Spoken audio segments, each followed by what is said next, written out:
every single thing and that has anything to do with energy right now is down. Now, remember what I said on Friday, Monday, and Tuesday.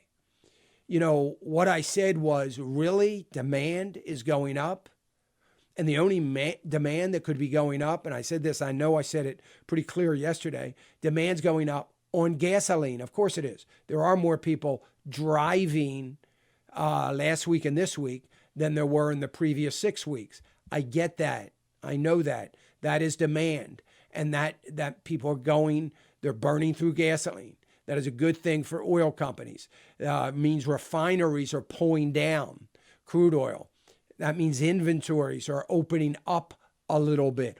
All of that is good news. I get that. But I said I think we're being a little overly optimistic here, and we shouldn't get carried away on what is happening with oil, because we need demand to pick up in factory orders and industrial production.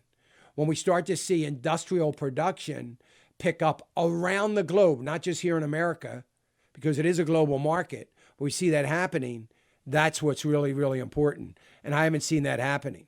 So let me just stay on that theme a little bit of oil. So Saudi Arabia right now has noted this morning that they are in trouble. They say they're facing the worst health and financial crisis in decades. The kingdom, it's a monarchy, remember. So the kingdom is being forced to draw billions of dollars from foreign reserves and take on billions more in debt.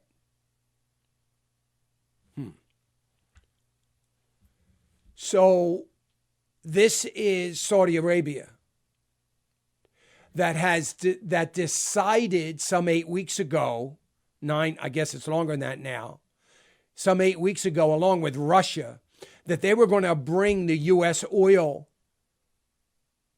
producers to their knees. And they didn't care about $30 a barrel Brent crude oil when their budget is based on $80 to $100. They didn't care. Why? Because their sovereign wealth fund is huge. Now, I want you to keep in mind that for the last 5 years, they've been dipping into their sovereign wealth fund to keep their people happy, to avoid an Arab Spring. So they have a huge sovereign wealth fund. But they believed that winning the war was more important than losing the battle with lower oil prices. So in this battle for that, and coming alongside of, I don't believe for a minute that this was some sort of war between them and Russia for pricing. It wasn't that at all. I believe it was the two of them coming together to finally, this was their big chance to bring U.S. oil producers to their knees. Now, I'm in the minority there. I get that, I understand it. But I believe that's what it was. And they were willing to say, okay, we'll just we're living off our sovereign wealth fund now. We might as well keep it up. We can put those oil producers out of business, and we are going to pick up the slack and once again control the oil market.